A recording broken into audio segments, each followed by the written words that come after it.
Welcome back to Worlds Within, where story becomes space. We're your hosts, Alyssa and Ash, and every episode we explore fictional worlds that don't just live on the page, they pull you in, build themselves around you, and let you wander through them. This is a podcast for readers who don't just love books, they live in them. We dive deep into sensory storytelling, character perspectives, and the world-building mechanics that turn fiction into a fully immersive experience. You are in for a treat with this one, y'all. Today, we are exploring a whole different type of sea and world with Tress of the Emerald Sea by Brandon Sanderson. So grab your salt and silver just in case. You'll find out why in a moment. There are quite a few mentions of teas in this book. Yeah. Salty tea, honey tea, something called Zapriel tea that did not have any additional description. Unfortunately, because that sounds so good, maybe. Right? Could be. Maybe it's terrible. I don't be. know. But there's definitely a whole lot of green in this book. So today, in honor of the Emerald Sea and the Verdant Moon, we have a green tea. But we've added a pinch of salt to keep away the spores, more on that later, and some honey. Just trying to fit in as many references as we can at one time. So, Tress of the Emerald Sea is technically the first in the Hoyd's Travails series, but it reads like a standalone. Totally. I would say they're interconnected. They're not necessarily a series. It's not, I would say it's not a series, even though if you look this up, it does say like Hoyd's Travails #1. Yeah. But it doesn't follow Tress in the other books. Yeah. So it was published in 2023. And here is the synopsis. The only life Tress has known on her island home in an emerald green ocean has been a simple one, with simple pleasures of collecting cups brought by sailors from faraway lands and listening to stories told by her friend Charlie. But when his father takes him on a voyage to find a bride and disaster strikes, Tress must stow away on a ship and seek the sorceress of the deadly Midnight Sea. Amid the spore oceans where pirates abound, can Tress leave her simple life behind and make her own place sailing a sea where a single drop of water can mean instant death? Oh my God. This had not been on my TBR, but Brandon Sanderson is obviously a prolific writer. And I haven't read anything by him yet, which is kind of shocking, especially when I think about like other things I've read and enjoyed. It's surprising that Mistborn hasn't made it on my plate yet, but it may be coming soon. But very similar to Bone Ships, I had picked this one up when we were considering this theme, but put it down. And I think we both advocated really hard for this one to be included for Seabound. Yeah. And I remember, so again, also not, I haven't read any Sanderson. Shocking. Yeah. And I didn't have this one anywhere near my TBR, but I remember us going to, what was the bookstore? We've been to many. We went to the grand opening. Slow Burn. Thank you. Slow Burn. Shout out to Slow Burn, a Nashville-based romance-only bookstore. But I remember going to the opening and we were like looking at what we were going to get and trying to think of things that like we might be doing in future seasons. And this one was on the shelf. And like we were both, I think, still determining what we wanted for this season, and this was on the short list. But I think when we got it, we ended up buying it then, and we were like, this one's going to be on there. Like, this is going to be it. Good. And we just totally struck gold. Like, golly, the tone, the writing styles, the characters, the world. Like, I loved this from the very beginning. Like, my first impression of, like, the very first few sentences, I'm like, oh, my God, I love this book. It was entirely unique. The voices felt distinct. And those opening scenes with Tress and her cups and the Rock and Charlie were just more than enough to give me just an overwhelmingly positive first impression. I was hooked. I know. I read this book in less than a day. It's so good. I couldn't put it down. Yeah. I, like, at the detriment of everything else I had going on in my life. I was like, I can't stop. I need to know. And I was heartbroken when it was over. I know. Because I wanted to stay. I wanted more. And, oh, man. I've already recommended it to like 7 people. Yeah. To which Alyssa responded, you don't even like 7 people? Which should give you an indication of how much I love this book. I could even see like scenes of this being a part of like, I'm not a parent, but you are, like reading this to your children before bed. Now, okay. fair warning, there are some like violent or depictions of violence here that maybe you would want to gloss over. But very much like The Princess Bride, when the grandfather is reading it to his grandson when he's sick in bed, like that's what this gives me. It's just adventure. It is funny, it's witty, and it can be read. It skews a little YA to me. So I think I just picture like a parent or grandparent reading this to their children. I 100% would read this to Locks. Yeah. Okay, let's talk about the characters in this world because we love them. We love them so much. First is Tress, whose real name is Glorf. And don't be alarmed, that's a family name. Yeah. But she goes by Tress because her hair is wild and unruly. Her tresses are always doing something crazy. But she is 17. I think she turns 18 in this book, but so she's a teenager. She's very pragmatic. She loves cups. She collects cups. She washes windows at the Duke's estate. She provides for her family. Like she's just like a wholesome girl who doesn't really dream of anything beyond her current life at the start of the book. But also like is very content. Like it not just doesn't dream of more because she thinks that she can't. Right. It's just she's happy. She's happy. Yeah. And I don't think we get that because even like she's impoverished, but she's good. Yeah. She's like, this is She's fine. like, I have my cups. I have this friend, Charlie, who I actually love. And I have my family. And I feel pretty good about that. Yeah. Tress is really smart. She's very kind. We learn that she is just incredibly loyal to people. And I wrote that she's just kind of a model character for a young girl, like for sure. She also, I will say, this is not a bad thing per se, but just like one of the other things about her is she, in her pragmaticness, she doesn't want to impose on anyone. Yeah. She is very quiet in that way, and she will sacrifice her own desires. Like, I think that's part of why she doesn't have, like, strong dreams is because she doesn't want to impose on anybody. Yeah. She wants to be there for the people that she loves and cares about. We love Tress. We do. Who else loves Tress is Charlie. Charlie the gardener. Charlie poses as the gardener to Tress, but he's actually the Duke's son, and Tress obviously sees right through his whole guys there. But he is just like a happy-go-lucky golden retriever guy. He's super chatty. He loves telling like just random stories, and he loves Tress. He just adores her. So much so that when he is taken away to go find a new bride, he's like, I'm just going to make sure that they don't like me. And he comes up with the most obnoxious and ridiculous stories to bore and disgust these princesses. Right. And then writes back to Tress and sends her a cup of his travels. So wholesome. He is. And as the synopsis mentioned, he is, and what you were just talking about, he's taken by his father to go find a bride, and the father, the Duke, returns with not Charlie, but a different heir. And we learn that Charlie has been taken/given to the sorceress.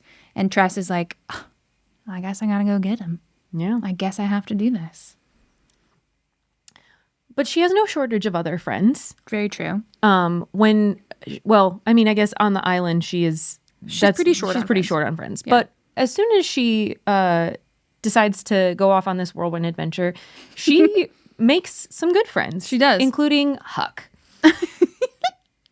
She meets Huck aboard the first ship that she's on, and they are both... What's it called? Utzdream? Utzdream. I imagine that like in the voice of the guy from Frozen. Woo-hoo. Oh my gosh.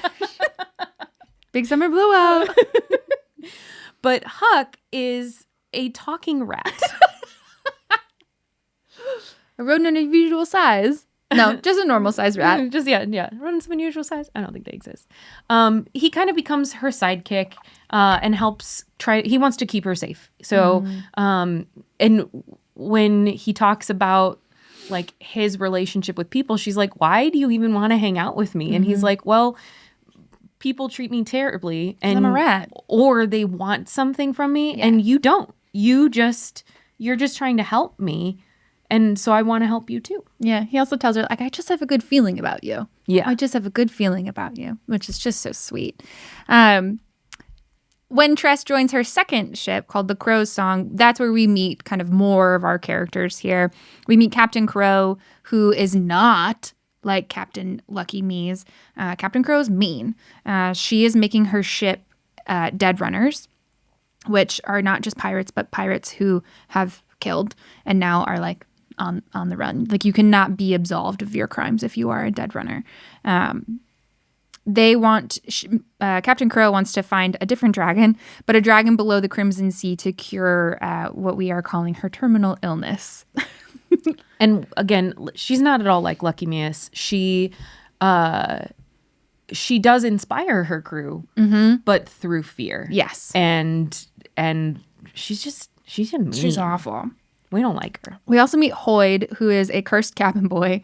And his curse is that he has lost his senses to the sorceress. And he says, like, oh, I've lost my 5 senses, but it's not those senses, folks. He's lost his sense of taste, his sense of humor, his sense of decorum, sense of purpose, and sense of self, which is so funny. So Hoyd is just kind of this like imbecile on the ship because of his curse and is always like, well, I was trying to eat some shoelaces and just like funny little moments. And he has red sequin boxers, but he had those before he was Those cursed. were in fashion before. Hoyd is great. He provides some comedic relief and is like central, obviously, if you heard us at the top, but central to the climax of the story. And I will say in between some of the chapters, there were illustrations. And there is one of him in like Birkenstocks Yes. and short shorts It's perfect. and a Hawaiian shirt. And I loved it. It was the best. We also have Ford. So he is deaf and he uses a board to speak to his crew, but not that he has to write. It's some kind of intuitive magic / technology. Science fiction-y. Yeah. That he can think it and like text it kind of, and then it can hear their voices and text it back to him. And he's a massive creature. I mean, not creature. He's a massive person. But gentle and kind, takes care of Tress from the get. But is a terrible, terrible cook. He's very earnest in his attempts to cook, but he's tries. really bad at it. Yeah. We He also- just doesn't have a lot to work with. No. We also have Anne, who is the ship's carpenter, not bone master, because these ships are made of wood. But Anne desperately wants to be cannon master, but has really bad aim. So she's not allowed to be cannon master. And she ultimately becomes one of Tress's very best friends on the ship. Their friendship is so sweet. I agree. We also meet Soleil, who is the helmswoman. And she is extremely capable and She's a badass. talented. She is strong and loyal, and she believes in Tress, even when Tress doesn't believe in herself. And even when Tress tells her, no, you have the wrong idea. What you think is not true. She's like, you're tricking me, Tress. It's very much Night at the Roxbury. I know your tricks, Dewey. Exactly. They believe Tress to be part of like the King's Guard or a King's Mask, who's like a spy, An assassin. a spy. Like she's just a I know you girl can't confirm it, but if But if you could, Oh, it's great. And then we have the ship's doctor, Dr. Ulam, who is a zombie. And he is hilarious. He is always looking to trade body parts with people. He seems like a mostly good guy, maybe a little misguided. But at one point, he has an ear on his arm and Tress starts talking and he's like removing the ear so he doesn't have to hear her anymore.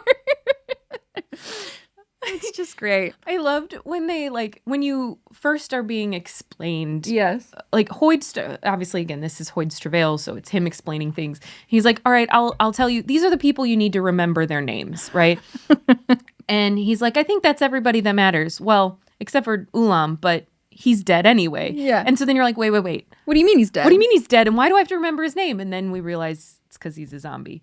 But Hoyd also tells us that there are many, many other people on this ship, but we don't really need to remember their names because their names are not important. And there's enough people in this world named Doug. So we'll just call all of them Dougs. They're all just Dougs. One of the Dougs did this, and the other Doug did this. So great.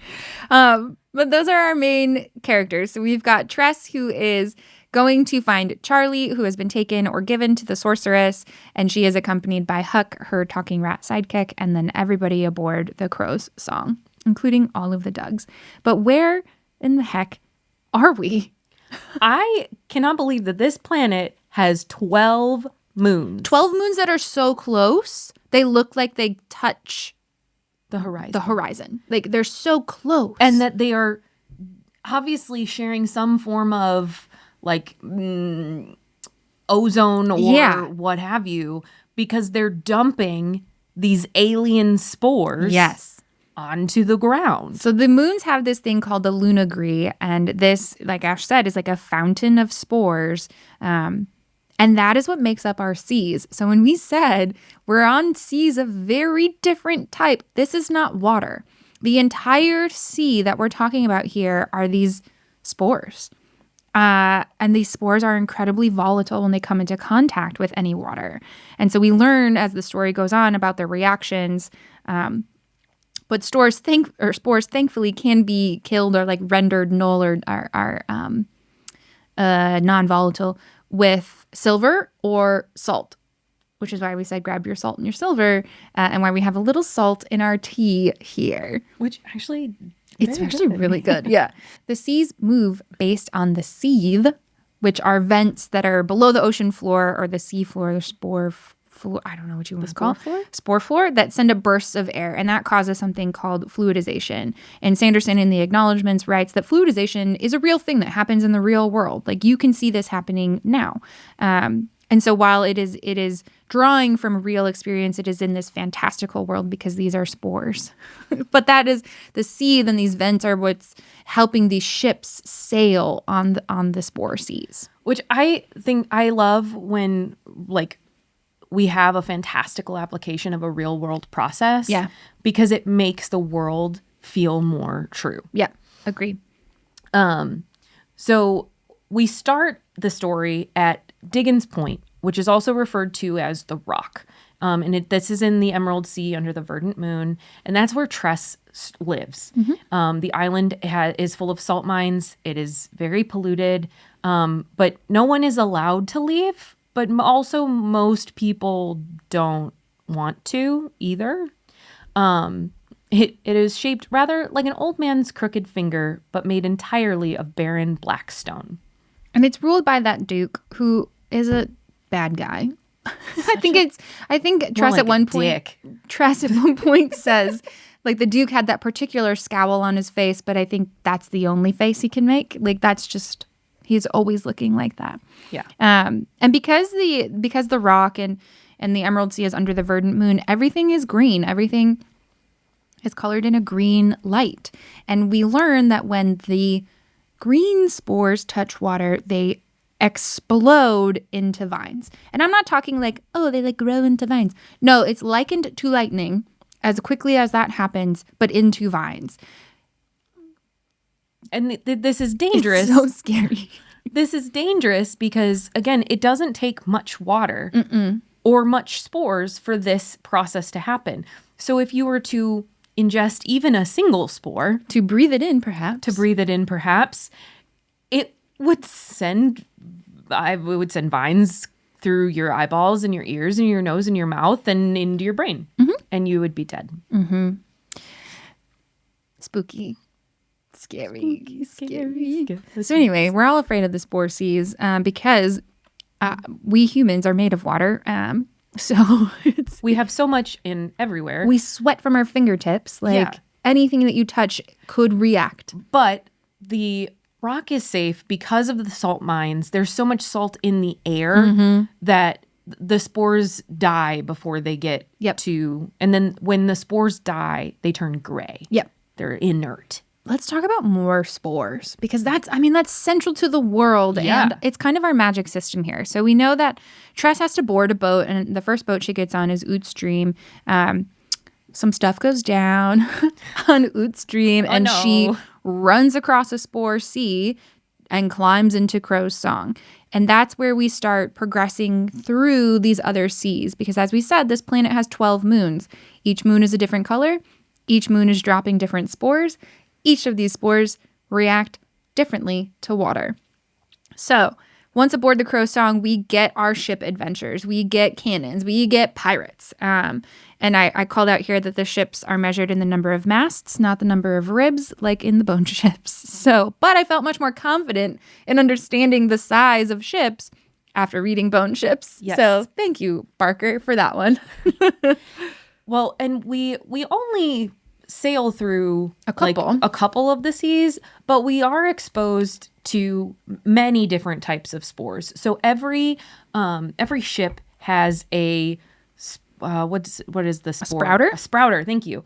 I was trying to say a spore keeper, and I was like, that's not. That's a good one, though. That is a good. That's a good one. But they have a sprouter, and this person uses and manipulates spores by like tuning into whatever their reaction is. So we see on the first ship that their sprouter repairs a hole in the hull with a rosite spore by adding just a single spore and a teeny tiny bit of water, and it grows into this crystal that is very, very hard. And then that's how they kind of do temporary repairs while at sea. We also experience blue spores, which are zephyr spores, and they release an explosion of air when reacted. So instead of using fire and gunpowder, that's how we fire cannons, is by putting a packet of blue spores into the cannon and then getting it wet and dousing it. It's so cool. We also have sunlight spores that emit light and heat when they're reacted, and that is used for flare guns or the oven even. And those are the spores we learn about, but not necessarily the seas we sail through. Correct. So the seas we sail through include the Crimson Sea. And something to call out here, folks, is as you're reading this book, there are little doodles around the chapter numbers. And when we are in the Emerald Sea, that doodle is a vine, and it is growing as your chapters progress. And when we cross into a new sea, the doodle changes to represent what that spore reacts to. The color also, there's a green, the first. I read on a black and white Kindle, so. Oh, okay. So I'll flip through. Yeah, I guess my Kindle has color. Nice. I did not realize that was not a normal thing, but No. So the first the chapter number and then the first two words of the chapter are green when we're in the Emerald Sea, and then they're red when we're in the Crimson Sea. Nice. And then they're black when we're in the Midnight Sea. So the Crimson Sea is exactly what it sounds like. It is red spores. However, they turn into spikes when they react with water. And at one point, there is a character who is impaled by these spikes or expaled by spikes. He ingests them, and Tress is it was like a human pincushion, just coming out of him from all directions. And it's really scary because these spores turning into massive spikes in this sea will instantly destroy your ship. Yeah. And there's no way that you can predict when the rains are going to fall in the Crimson Seas. That was an interesting mechanic that in most seas, the rain is patterned in both where and when it arrives and how long it happens and stuff, but that the Crimson Sea is much more erratic. Yeah. Which is part of what makes it such a volatile sea to and such a dangerous sea to sail. And then the final sea we go into is the Midnight Sea. And these are black spores that turn into what I've just likened to flubber, if you've seen that movie from the 90s. 90s? Yes. Early 2000s? Somewhere around there. I think it's 98, I want to say. Wow, we'll look that up here. But it's not really flubber, but it just reminded me of that. It turns into this amorphous 97 blob. Nice. Our first introduction to these black spores is Tress experimenting with them aboard the Crow's Song. And she can activate them and creates a mental connection through them via the trade of water. And so these black spores, once they're activated, they are seeking more water from the person they have bonded with. And Tress can bargain with these spores. I can give you more, but let me take over this form. And that is how she spies on things. This is also where the sorceress lives, in the Midnight Sea. And and it is full of creatures that she has created and bonded to. So that is what makes the Midnight Sea so incredibly dangerous, because it's full of, Lord knows, like we don't even know. Yeah, these crazy creatures that are out to get you. Are out to come get you. They're out to get you. So Tress becomes the sprouter for the crow's song. And this is just by accident. Yeah. She just decides to stay on. And she, as pragmatic as she is, she's also curious. And she's very intelligent. And she has a scientific mind. And so she reads and she studies and she experiments and plays. And I think that some of that is just so beautifully done, because it is just, it's just her playing around. Yep. And discovering what she can do. And it opens up a whole new world for her. But she also finds that after playing with the midnight spores and realizing she can bond and control them, she wonders, like, can I control other spores? Can I bond with other things? And so that's one of the things she plays with. And she kind of can. She can at least communicate with the green spores that turn into vines. And this reminded me of Theo in The Veins of the Drowning, where he could like pull the vines forward. Tress was doing some of the similar actions and behaviors where she would call the vines towards her and like reorient them to reach towards other things. And I don't want to be spoilery there, but we learn about why this is possible, and the spores are not just spores. They're something more alive than that. Yeah. You must read on. It is just so good. But that's not our only magic in this world. Right. Which is so cool. So we know that the moons make up like not only just the planet and like kind of the physicality of this world, and the sports are the spores of the seas. And the spores have magic and et cetera, but we also have a sorceress with her own magic. And it's funny because it's very Fae-like in the way that her magic works. Yes. Because Hoyd says that the curses aren't alive, they are static, like the rules in a contract. That means despite how much work the sorceress puts into them, every curse has holes. Which I think is fascinating. But also that the terms are very specific. And like, depending on how much time she has to cast the curse, determines how well thought those loopholes are adjusted for. It's really good. We're not going to spoil the curses here. We know that Hoyd is cursed, but there may be others in the book that are also cursed. And you learn about the gaps in those contracts as well. Anything else about the world? No. Okay. Let's get into some key like sensory immersion details here. This one reminded me of what we talked about in Bone Ships, and just like the sound of water, right? The water laughed against the sides of the ship, but we don't have water. We have spores here. Yeah. So this says she listened to the spores stirring, a sound like pouring sand. I loved this one. The Tress had never heard anything quite like the crunch that it made. The sharp crack of breaking cinnamon sticks mixed with the dull thud of tenderizing a gull's breast. This was somebody's elbow going into Ford's face, by the way. What? That's what that was about. Yeah. Like, what? Yeah. Where I think previously, like on other episodes, we've talked about like how simply something can be put. This is graphic. Over the top. Yeah. But not overdone. Yeah. I love it. So good. So good. Very similar. This is not over the top, not overdone, but very like visceral. When they come upon the midnight moon, right? The black moon. It says, and ahead, a jet black moon broke the horizon. It reflected no light and seemed more a void than an object, a tunnel to nothing.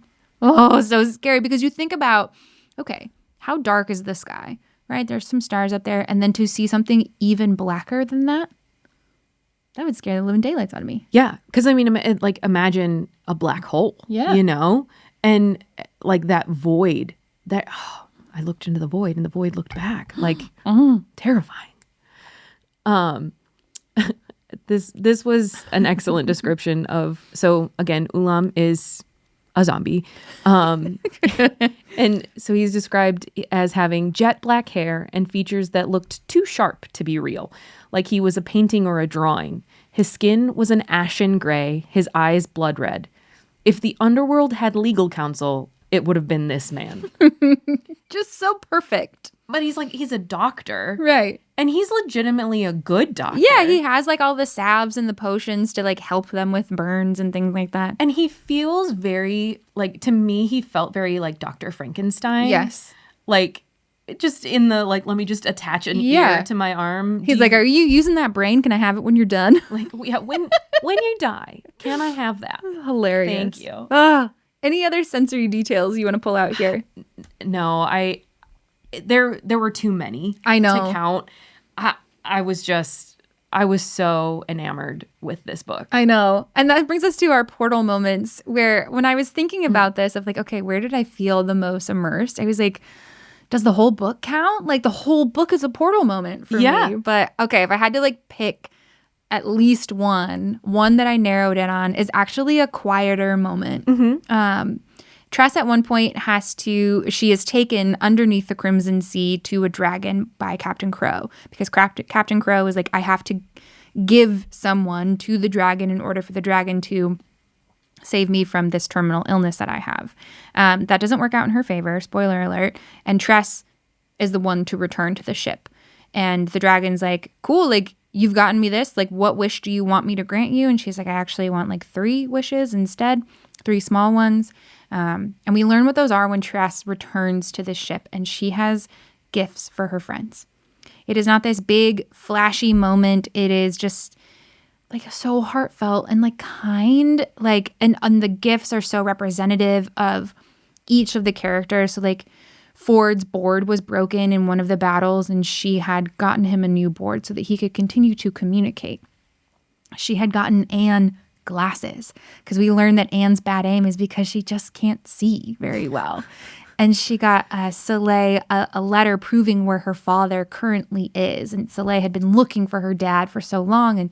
And this is confirmation that he's alive and he is looking for her too. And it's just like, man, so representative of Tress and like the world that she's now living in and like the woman that she's become through this, kind of coming of age a little bit. It's just really grounded. It's sweet. It's a little funny and a little sad all at the same time. So mine is also kind of a quieter moment. Because again, I would also say the whole book. Yeah. Like I couldn't put it down. And when I had to, because I had to function as an adult, specifically as a parent. Adult. I was immediately back in. There was no time for me to just sink beneath the spores. Yeah. So I know. I don't like that actually. I really loved one of Ford's things is that he loves a bargain. Like he loves a trade, and he loves identifying what you need, the hunt of a good trade. Yeah. And so one of the trades that he and Tress make is she agrees to teach him how to cook and help him make dinner. Yeah. And he can tell everyone that it's his food, but like he's going to help her with some other things, right?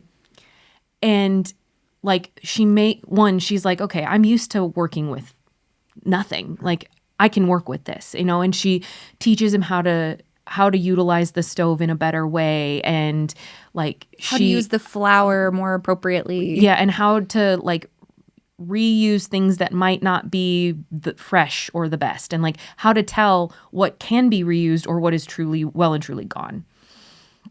And she makes this first loaf of bread. Yeah. And he's like, no way. There's no way you did that in this galley that I have. And then he tries it. And he ends up eating like 3 pieces without even realizing it because it's just so good. And I love bread. I love bread. I love baking. Yeah. And I love when somebody can't stop eating my food because that like cooking is one of my love languages. And so like the fact that he's just like so enamored with her food, and that whole thing changes life aboard the ship for everybody, because good food like is is a form of therapy, Yeah. in my opinion. And so I love like the combination of like her teaching him and their bargain and the warmth of the bread and the joy of eating good food. And Tress walking away from that moment thinking that she had come out on top, right? Like that she had kind of gained more from this trade and this bargain. And Ford saying like, joke's on you. Like, you're kidding me. I get to learn a new skill. I get to eat the food that you're making and I get to take credit for it. Like, you lose. You lose, sucker. Right. It's such a good moment. It's just full of good moments. There's not a bad moment in this book. I can't think of one at all. At all. But I think that's a wrap on this episode of Worlds Within. But before we go, let's give Tress of the Emerald Seas our immersion rating. I think we're both going to be pretty aligned on this. Yeah. This is a 10 out of 10. Completely 10 out of 10, no notes. Again, there was no point at which I wasn't immersed. Yep. Or where it took me any longer than a breath to get back in. Mm-hmm. I didn't want to put it down. It was complex, but Sweet. but sweet and reachable, and Yeah. again, I as an adult felt fully invested in the world, but I do think that in a couple years when I start reading to my daughter at night, like something This is more one than of them. just, her cardboard books. Yeah. Then this is going to be a book I can read to her. Absolutely. Yeah, fully agree. It's the writing style, the world itself, like the heart in this book, and also the humor. Like, it's just, it all worked, right? It all worked. I loved Every bit of it. I loved it so much. So thank you for sailing the Spore Seas with us while we explored Tress of the Emerald Sea. This world gave us something refreshingly new and whimsical, but so much whimsy. it's still so very much on theme. And we will both gladly revisit this world and this book over and over again. Absolutely. Up next, we're diving below the surface with The Girl Who Fell Beneath the Sea by Axie O. This is a retelling of a Korean folklore tale, and it says it's perfect for fans of Winter Song, which I reviewed on our Instagram for Frozen Realms season. So we recommend your goggles and your flippers for this one since we're going under. Until then, follow us on Instagram and TikTok and tell us, where did you feel story became space? Bye. Bye. Thanks again for joining us for another episode of Worlds Within, where story becomes space. Follow us on Instagram and TikTok at Worlds Within Pod for more episodes, sensory guides to your favorite books, and more. And don't forget to subscribe on your favorite podcast streaming platform. Bye.